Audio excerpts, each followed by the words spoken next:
Baik, Assalamualaikum warahmatullahi wabarakatuh. Anak-anakku sekalian, pada kesempatan ini Bapak ingin membahas tentang tema keragaman dan kebebasan beragama. Langsung saja pada ayat Al-Quran. A'udzubillahi minasyaitonirrajim. Bismillahirrahmanirrahim. Ya ayyuhan nas, inna khalaqnakum min dzakari wa untha waja'alnakum syu'uban wa qabaila lita'arab inna akramakum indallahi atqakum. Wahai manusia, sesungguhnya kami telah menciptakan kalian min dzakari wa untha, dari jenis laki-laki dan perempuan. Kemudian kami jadikan kalian bersuku-suku, berbangsa-bangsa, berbeda ras, berbeda kebangsaan. Syu'uba wa qabaila lita'aruf, perbedaan suku, ras, kebangsaan adalah lita'aruf. Tujuannya agar kalian saling mengenal satu dengan yang lainnya.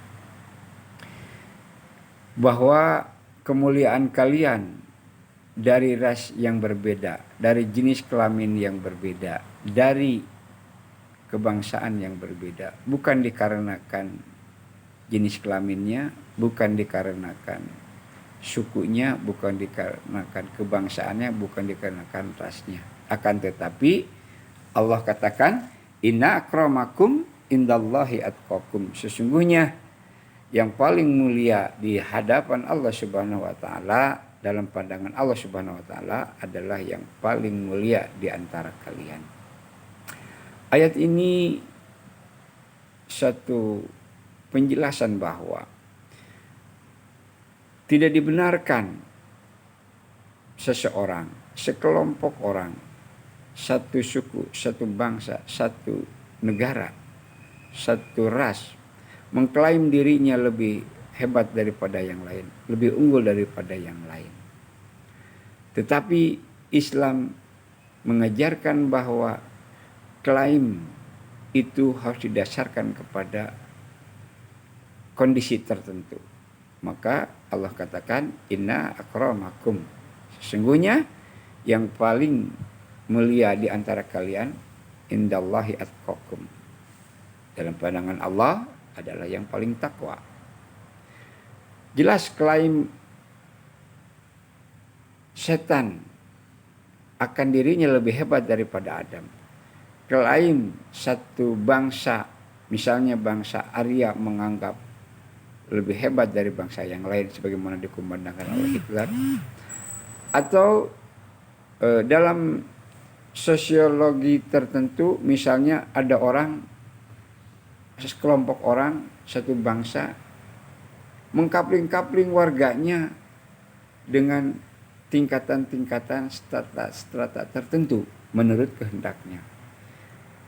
Tapi Islam mengajarkan kepada kita bahwa indikator keunggulan seseorang, sekelompok orang, suatu ras, bukan karena itunya, tetapi karena kondisi tertentu, yaitu ketakwaan. Takwa bisa diraih oleh jenis kelamin apapun, oleh suku apapun, oleh bangsa apapun, oleh ras apapun. Semua orang terbuka untuk gapai meraih kedudukan tertinggi tanpa membeda-bedakan asal-usul keturunan, jenis kelamin serta kebangsaan dan ras-rasnya tertentu. Ini adalah suatu koreksi terhadap klaim-klaim yang selama ini berlaku di tengah-tengah masyarakat manusia. Jadi posisi takwa itu bisa diraih oleh siapapun, orang manapun, dari bangsa apapun, asal punya keinginan, kemauan, dan pengorbanan yang tulus untuk meraih itu semua, bisa diraihnya.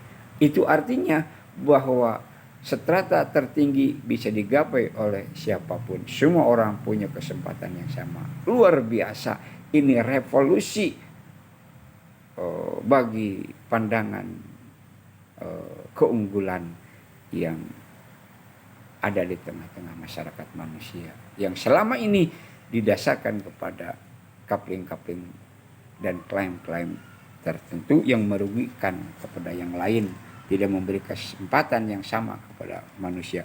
Padahal manusia Allah katakan berasal dari sumber yang sama, min sulalatin min tin, dari saripati tanah. Tidak terkecuali Allah jadikan manusia itu min dzakari wa untha, dari jenis laki-laki dan perempuan. Syu'uba wa qabail, bersuku-suku dan berbangsa-bangsa. Luar biasa. Inilah makna daripada suatu harapan bahwa ajaran Islam, ajaran Al-Quran ini akan terus eksis sampai hari kiamat. Kenapa? Karena memberikan kesempatan yang sama kepada manusia untuk meraih kesuksesan dan menggapai martabat tertinggi. Anak-anakku sekalian, yang kedua, ajaran Islam mengatakan la ikraha fid din, qad tabayyana rusdu minal ghayy.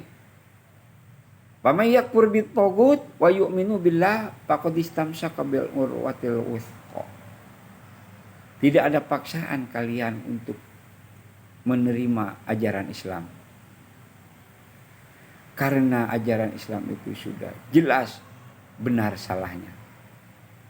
Siapa yang berpegang teguh kepada kebenaran, karena kebenaran itu hasil pengkajiannya, maka dia sungguh faqadistamsaka bil urwatil wuthqa. Dia sudah berpegang teguh kepada tali yang amat sangat kokoh. Luar biasa. Jadi ajaran Islam itu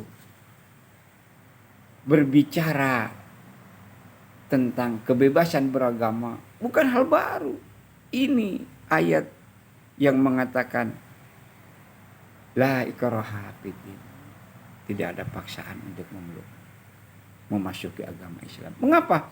Karena tidak semua orang yang memeluk agama Islam itu adalah hasil jeripayahnya.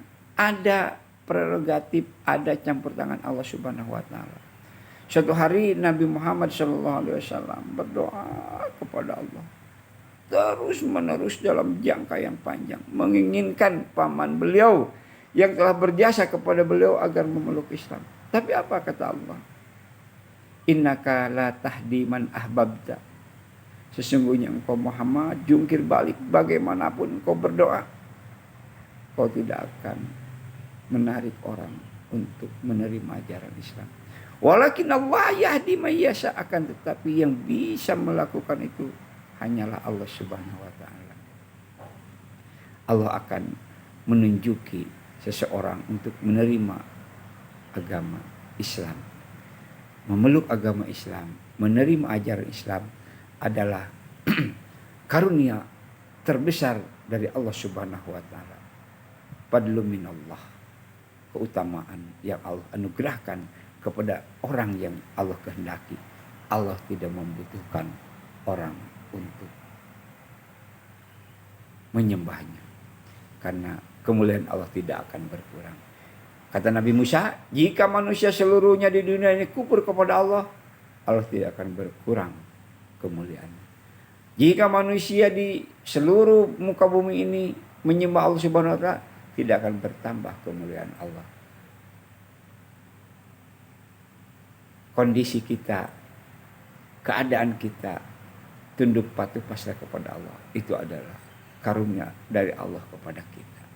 Jadi dengan ayat ini jelas sekali Islam itu adalah satu anugerah dari Allah, tidak mungkin dipaksakan. Anugerah yang amat sangat mahal, lebih hebat daripada apa yang ada di bumi beserta isinya. Anak-anakku sekalian, Allah Subhanahu wa taala sekalipun demikian menuntun kepada Nabi Muhammad agar di dalam menyebarluaskan ajaran Islam itu, yang notabene kita sebagai pengikut Nabi Muhammad, maka apa kata Allah? Fabima rahmatin minallahi lintalahum walau kunta faddan ghalidul qalbi lan fadu min halik. fa'fu anhum wastaghfir lahum wasyawirhum fil amr. Maka hendaklah Muhammad engkau berhati lemah lembut kepada orang yang engkau jumpai, yang ada di sekitarmu. Apabila engkau berhati kasar, berhati keras kepada orang-orang di sekitarmu, panpadu min haulik, niscaya mereka akan menjauh dan lari dari sekitarmu. Maka kelemah lembutan mendahulukan rahmat dan kasih sayang di dalam mengajarkan, menyebarluaskan tuntunan Allah kepada makhluk yang dijumpainya adalah satu keharusan, satu tuntunan yang mesti dipatuhi, tidak boleh dilanggar oleh para penerus Nabi Muhammad Shallallahu Alaihi Wasallam. Harus dengan penuh kasih sayang, rahmatan lil alamin. Wa ma arsalnaka illa rahmatan lil alamin. Tidaklah aku mengutus engkau Muhammad kecuali untuk menjadi rahmat bagi semesta alam. Jadi Islam tidak mengenal pemaksaan dan kekerasan. Memeluk Islam adalah bentuk anugerah dari Allah Subhanahu wa taala. Karena itulah maka bersyukurlah orang yang sudah dikaruniai ketunduk patuh pasrahan kepada tuntunan Allah sebagai bentuk karunia terbesar dari Allah Subhanahu wa taala bila dibanding dengan isi bumi dan segala yang ada di dalamnya. Anak-anakku sekalian, maka Al-Qur'an di dalam ayat Asy-Syura, di dalam surat Asy-Syura mengatakan waladina stajabu li rabbihim wa aqamus shalat wa amruhu syura bainahum wa mimma razaqnahum yunfiqun. Dan orang-orang yang merespon seruan Allah, ajakan Allah, maka dia mendirikan salat. Wa amruhu syura bainahum, dia selalu bermusyawarah dengan orang-orang yang ada di sekitarnya untuk membicarakan kepentingan dan keperluan serta masalah bersama. Tidak ada yang ditinggal, diajak, dilipat, dilibatkan di dalam memecahkan persoalannya. Tidak ditinggalkan. Wa mimma razaqnahum yunfiqun. Dia menginfakkan rezeki yang Allah berikan. Bahwa pada rezeki yang Allah karuniakan kepadanya ada hak orang lain. Ada kebutuhan yang lain melalui tangan dan dirinya. Itulah ciri orang-orang yang menerima dengan sukarela, dengan ikhlas. Dengan kata lain, itulah orang-orang yang beragama dengan mukhlisina lahuddin, dengan memurnikan keyakinan dan kepercayaan ketaatannya kepada Allah, tidak kepada yang lainnya. Indikatornya adalah dia berlemah lembut, mendirikan sholat, menunaikan infak dari rezeki yang ia terima sebagai bentuk syukur kepada Allah Subhanahu wa taala. Itulah anak-anakku sekalian, bila berbicara kita tentang keragaman dan kebebasan beragama, ajaran Islam begitu kokoh memberikan landasannya. Untuk itu kalian silakan elaborasi tema ini dengan sebaik-baiknya. Mudah-mudahan kalian selalu sukses, selalu mendapat hidayah Allah Subhanahu wa taala, sehingga kita dituntun oleh Allah untuk memasuki tuntunan hidayah Allah Subhanahu wa taala. Mohon maaf atas kekurangannya. Mudah-mudahan sekali lagi Allah melindungi kita dari berbagai macam bahaya. Wallahu a'lam bishawab. Assalamualaikum warahmatullahi wabarakatuh.